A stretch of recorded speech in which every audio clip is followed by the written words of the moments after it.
Hey everyone, it's Friday and I'm Patrick Garrity, and today I'm going to share with you some of my key observations from the week about vulnerability disclosure, exploitation, scoring, and vulnerability management, all some of my favorite topics, and that I find would be useful to cybersecurity researchers and vulnerability management professionals. On Sunday, I released a chart that I created using a schematic that maps the National Vulnerability Database with CVSS and CISA-CAV.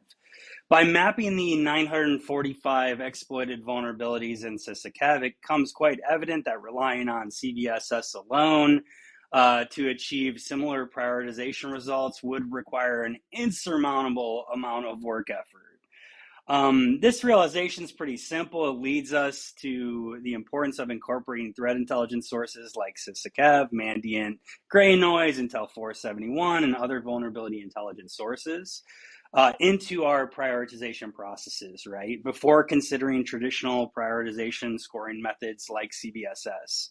I also highlight it's worth considering incorporating EPSS as an alternative to CVSS from a prioritization perspective.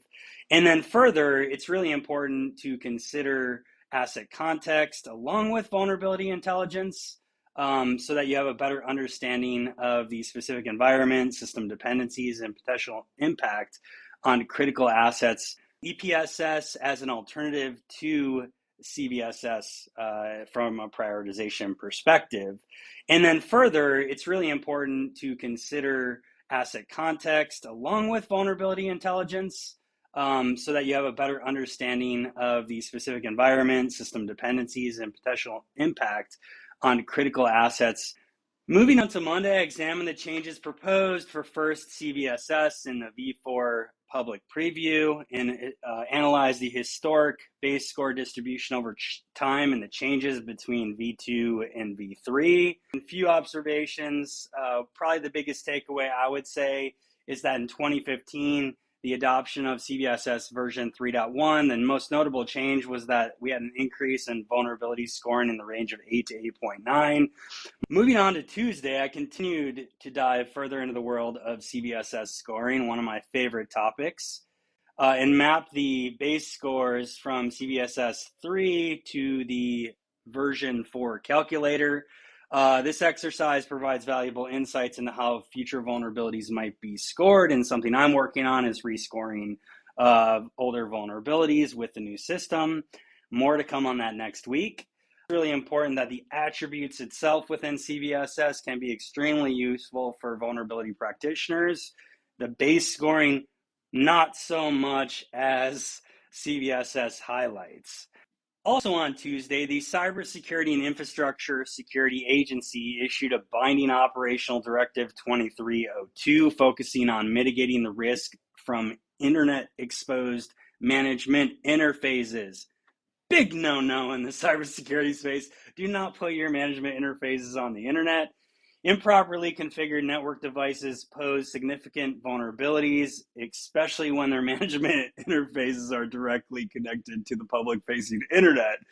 This exposes them to potential exploitation, and we're seeing that through different attacks, especially as it relates to things like VPN. It's a security best practice that should be followed by every organization, and the directive provides actionable steps for reducing the attack surface created by insecure or misconfigured management interfaces. Personally, I really appreciate how CISA is creating a baseline of security best practices, and federal agency accountability is happening with their bidirectional operative directives. Not only is this important at an agency level, the federal government contracts a lot of their work, which builds accountability to managed service providers that are servicing the federal government as well. I'm looking forward to seeing many more of these directives in the future as the government reemphasizes cybersecurity as a national priority and holds federal agencies and contractors accountable. On Wednesday, I shared research conducted by Charles van der Walt, head of Cybersecurity Research at Orange Cyber Defense, on vulnerability prioritization methods. The research highlighted the frequency of CISA-CAV exploited vulnerabilities seen across Orange Cyber Defense vulnerability scanning operations, and it provides valuable insights into vulnerability prioritization. If you're interested in diving deeper into this topic, I'll be hosting a discussion with Charles van der Walt, Catherine Boddy from Orange Cyber Defense, and Nucleus CEO Stephen Carter. That's on June 28th, and they'll share their perspectives on vulnerability prioritization. On Wednesday, CISA, man, they have so much going on in the cybersecurity space. It's great. They hosted the SBOM-A-Rama. I really appreciate the creativity from the CISA folks. There's a lot of fun interlaced into the CISA brand nowadays. It's kind of like a roller skating event, right? The event focused on software bill of materials, also known as SBOMs, and software transparency. The event brought together experts from the federal government and various industry sectors to discuss the importance of software transparency and securing the software supply chain. It was a great opportunity to learn about the progress being made, how early it is in relation to SBOMs, and the strong interest in improving software security across different sectors. I highly recommend taking a look at the recording. It's available publicly on CISA's website. Thursday, something that caught my attention and I noticed was that an insurance company, Coalition, launched their own scoring system for CVEs.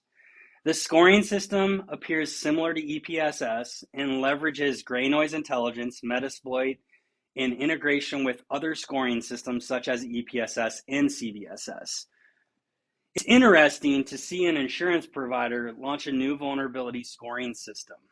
I was curious to learn about their approach, so I asked some questions. What are they doing under the hood? What's unique compared to EPSS? Will customers be incentivized to use the new scoring system? And will customers get more affordable insurance premiums for remediating to a lower score? Why did they create this over scoring systems like EPSS? Tiago from Coalition responded that there'll be more details provided from Coalition as well as an API in the near future. The reason why they didn't use EPSS is they have access to other data sources that they believe allow them to fine-tune the scoring even further for their specific needs, which seems like a very valid reason. We also have to do insurance filings that need quite a bit of detail and transparency on how we do cyber underwriting and how we make certain decisions or choose to use certain factors. With Coalition ESS, we know exactly what is happening end to end, so it helps us with that. I think there has been some mentioning of more transparency around how EPSS works, for example, so this might be useful feedback or information for the community. Will customers be incentivized to use the new scoring system? Yes, they will be incentivized to use their new platform, which is called Coalition Control. It's a cyber insurance platform that allows customers to get access to and where they can see their attack surface, rescan their perimeter, and view a list of security issues they can fix to get a premium reduction. It's pretty exciting to see actually from a security insurance company, I'll be honest, right? Like they're helping move the needle. Likely, I'm assuming a lot of their customers are small to medium-sized businesses. So this could be tangible and helpful tools to help organizations move the needle. And they get incentivized financially by lower rates. So the question is, will customers get a lower insurance premium for remediating to a lower score? And the answer he gave was yes. It's part of our remediation management strategy that they use with their customers. So obviously this is an insurance company that's partnering closely with their customers to help improve their cybersecurity risk. Kudos to them, cool product. Sounds interesting. I'm looking at learning more about what they do in relation to scoring and how also other organizations might consider using that scoring if it's useful. The last thing for the week that I wanted to leave you with is this new book by Chris Hughes and Tony Turner, Software Transparency, Supply Chain Security in an Era of a Software-Driven Society. You've probably seen people posting, holding this book on LinkedIn. It's as good as they're highlighting. I've gone through 3 chapters so far, and it's really interesting to see the different perspective and learn about software security, what some of the attack vectors are, and breaking down some real tangible examples of how threat actors are exploiting different software. It highlights and captures a lot of different projects that are focused around helping get better visibility and transparency into software and tangible takeaways on technologies that you could use within your software security program as well as your vulnerability management program. So if you haven't already picked up a copy, I recommend it. Don't worry, Chris or Tony didn't pay me to say that.